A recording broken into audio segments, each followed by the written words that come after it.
And we're back, folks, right here on WrestleRant, where every single Tuesday I, Graham Giuseppe Matthews, break down all the pay-per-views that I watch on the WWE Network as well as on the Global Wrestling Network, which is where I watched today's pay-per-view that I will be reviewing for WrestleRant, TNA Turning Point 2004. Overall, a really, really good show. If you haven't already checked it out, be sure to check out my review of Victory Road 2004 from a few months prior, also available on the Global Wrestling Network. If you have no idea what the Global Wrestling Network is, if you haven't already heard me talk about it before here on the channel, it's essentially, as you can imagine, the TNA version of the WWE Network. And it's got all the pay-per-views from 2016, 2017, whatever. The last pay-per-view, I think, was Slammiversary. I'm not sure if that's on there, but I know our Slammiversary was on there. I'm not sure if Bound for Glory is on there, but anyway, every current pay-per-view to all the old pay-per-views, a number of old episodes of Impact. You got some documentaries on there, other exclusive content, independent stuff on there.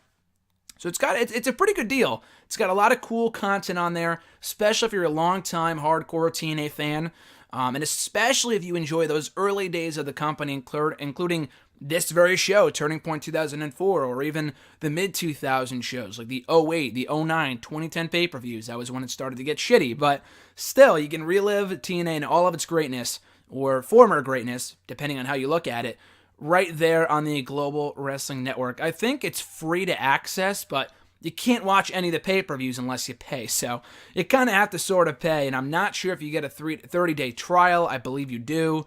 I forget. But you can sign up. It's only, I think, $9.99 or $7.99, I think it is, a month, so it's not too bad of a deal at all, including if you get to watch these pay-per-views on a regular basis. It's a great deal. It's a steal of a deal. So anyway, kicking off the show, we had Team Canada taking on 3 Live Crew for the NWA World Tag Team titles in a rematch from the Victory Road pay-per-view, which I reviewed here on the channel again about a month or so ago. So a bit of a better match. Team Canada, once again, were the stars of the contest. 3 Live Crew, Ron Killings, and BG James weren't really lighting the world on fire. They were an overact. But in the ring, they were really nothing too exciting. Whereas you got Bobby Roode, you got Eric Young, 2 up-and-comers on the rise in TNA, 2 very promising upstarts in those 2 guys who can hold their own, very good wrestlers. They were the ones to watch here. It was a solid opener, good way to kick off the show. Team Canada, in the end, beating 3 Live Crew to regain the NWA World Tag Team titles. So the finish came when Scott D'Amore, the manager of Team Canada, of Bobby Roode and Eric Young, he distracted the referee, Johnny Devine, a fellow member of Team Canada, came in the ring, hit BG James with a hockey stick, of all things. I'm sure you never heard that before in a wrestling pay-per-view. Hit him with a hockey stick for the victory about 8 minutes in. So, didn't go too long. Good way to kick off the show and set the tone for the remainder of the night with a title change happening in the first matchup of the pay-per-view. So after that, we had X Division action with Sony Sakai, or Sakai, I don't know how you pronounce that, Sonjay Dutt and Hector Garza, beating Kid Cash, Frankie Kazarian, and Matt Bentley in 6-man tag team action. A very, very fun match, especially down the stretch. A lot like with most X Division matches back then and even today. There really wasn't much of a story at all.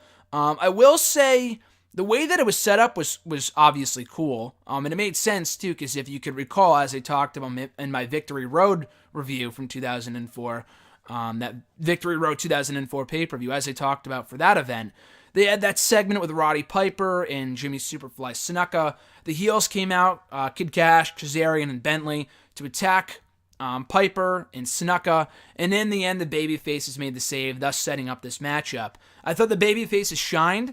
It was a really, really good match. Sonjay Dutt took a majority of the matchup, but he took a majority of the offense from the heels. That's largely what the matchup was until the end. It got really, really fun in that final few minutes there. It went about 10 minutes. Hector Garza scored the victory, pinning Kazarian with a corkscrew senton. I'm not sure by this point. I had read that he didn't, but I'm not sure by this point that Garza had earned or had gotten the X Division Championship match that he earned at the Victory Road pay-per-view. So I don't think he got that, but he was involved in this matchup. He shined. He looked great. All the stars in this matchup looked great. X Division action at its finest. Fun outing, like I said. After that, in a Serengeti survival match, it was Monty Brown taking on Abyss. So it seemed like another fancy way of calling a Monsters Ball match something else. So instead of being called Monsters Ball, it was the Serengeti Survival match. From what I could understand, it was a no DQ match. Monsters Ball, Serengeti Survival, no disqualification, no holds barred. No matter what you call it, they're all the same thing. But that being said, this was a really, really good match. Probably could have used a bit more aggression from both guys. In the ring, it was a great match, don't get me wrong, but considering how long the feud had been going on for and their history from the Victory Road pay-per-view prior to this, they probably should have had... It didn't really feel like a heated rivalry, to say the least. Though the match itself, again, was great. Monty Brown won with an alpha bomb on the tacks, which looked like it sucked. So again, a really, really good brawl. They also used chairs, they used tables. Great match. The crowd was into it. Monty Brown scoring the victory as he should have. After that, in quick tag team action, you had Johnny B. Bad, the former Mark Marrow, and Pat Kenny taking on the New York Connection. Fine tag team match. Johnny B. Bad scoring the victory by pinning Glenn Gilberti. Gilberti? I don't know how you pronounce that. Winning with the TKO about 8 minutes in. So again, fine match. Nothing too great about it. Nothing really wrong with it. After that, we had Diamond Dallas Page and Raven going at it. So it wasn't that bad of a match. It wasn't really all that good either. But what really confused me about this match was the finish. So you had Eric Watts come out. He was helping DDP fend off these two black hooded men, which I'm sure we found out, or I hope we found out who they were at some point after the pay-per-view. We did not find out here. Eric Watts just lays a fucking ass kicking on both these guys. Lays them both out. And then he attacks DDP. He hits him with a clothesline. The commentators act shocked. And then you can kind of see it coming from a mile away. And then he's about to lay out DDP with his finisher when DDP laid him out with a diamond cutter and then beat Raven with the same move like right after that. So DDP playing superhero here, taking out both Watts and Raven to win the match about 12 minutes in. The finish was just fucking beyond stupid. I don't know where that came out of. I love DDP. He didn't look terrible here by any means. Neither did Raven, but it's like that finish was just so dumb. Why would you have Eric Watts interfere and turn on DDP only for DDP to win? That completely defeats the purpose. It felt like an idea straight out of the Vince Russo era, and I know he was there at the company at the time, so the fact that he booked this does not shock me in the slightest.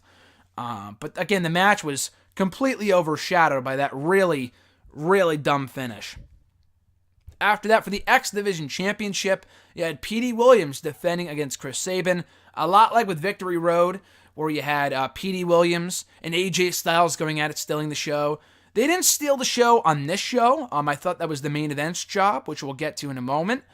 But this match was also excellent. And again, like I said earlier, once again, X Division action at its finest. So they didn't really have much of a story to be told here, like not really working over a body part or anything, just a lot of cool moves. So therefore, it was a really, really fun match. The storytelling was lacking, but beyond that, really wasn't that big of a deal. They did tell the story going in, though, that Petey Williams was not a one-move wonder with the Canadian Destroyer, which he did not win with here, so I think that was kind of the point. You had, I think, Scott D'Amore or one of the members of Team Canada. I think it was Scott D'Amore. Or no. Yeah, it was Scott D'Amore at ringside. He had distracted the referee.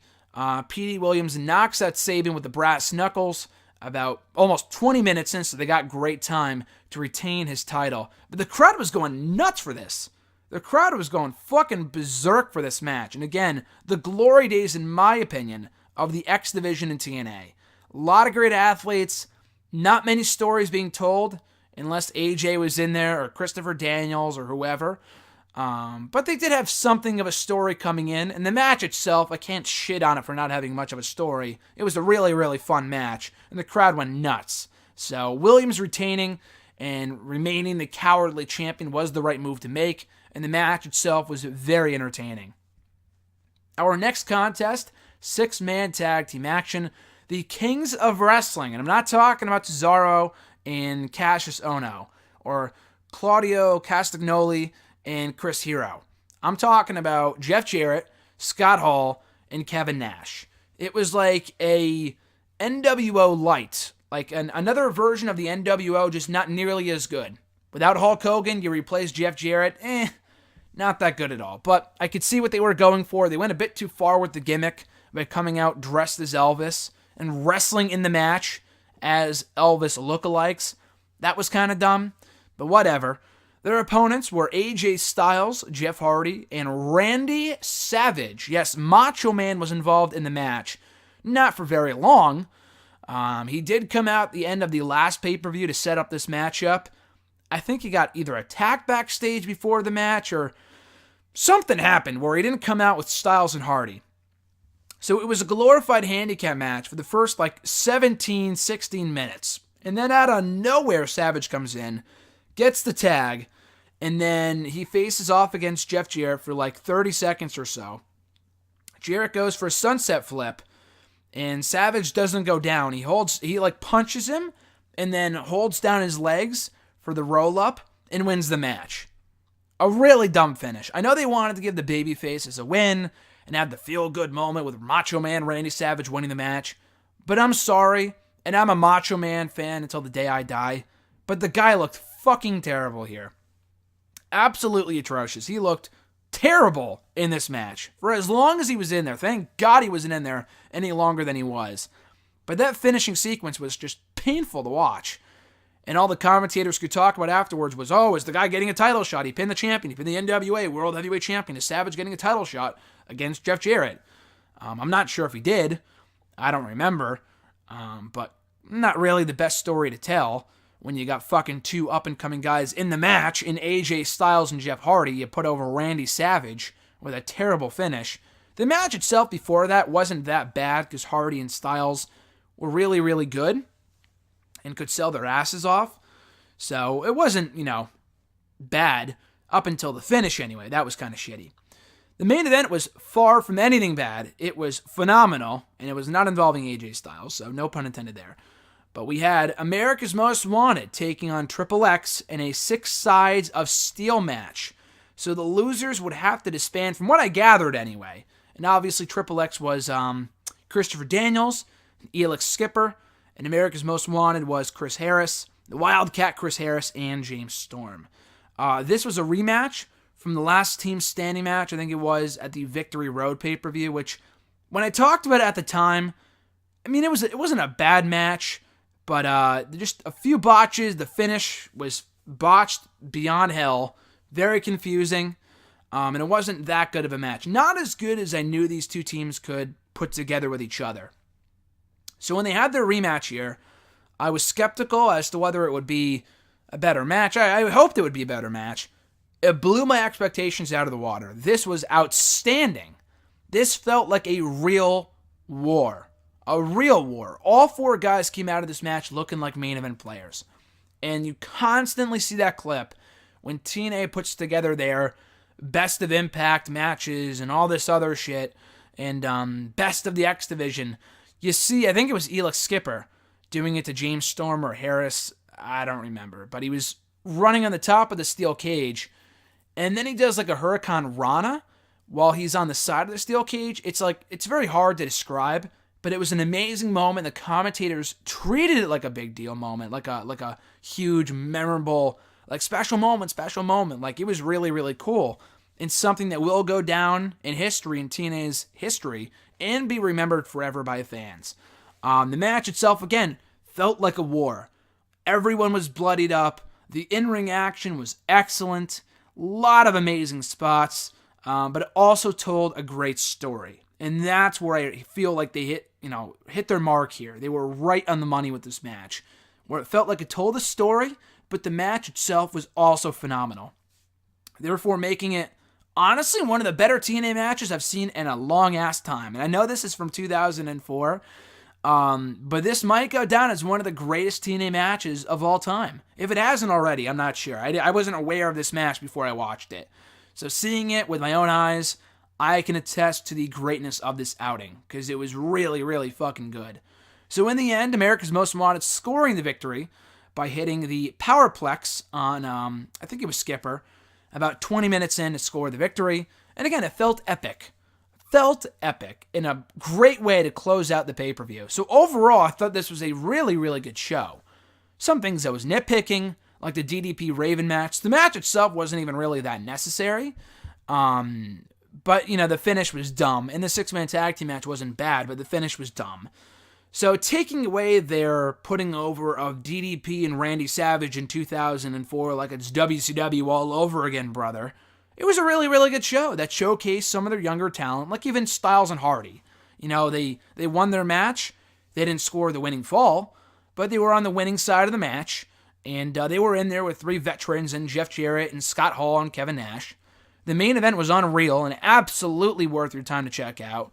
Williams and Sabin, really, really fun match, a fun opener, a fun X Division match, a great Serengeti survival match, whatever that was supposed to be, and even the tag team match with Johnny B. Bad and Pat Kenny and the New York Connection was fun for what it was. It served its time well. So again, overall, I give the show 2 thumbs up. Definitely one of the better, if not best, TNA pay-per-views of all time.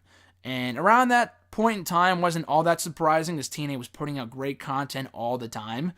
But nowadays it's really kind of hard. It's really kind of hard to come across a great TNA pay-per-view. So if you're just itching for a great TNA show, check out Turning Point 2004 as seen on the Global Wrestling Network. All that being said, folks, thank you for checking out my review. I appreciate it.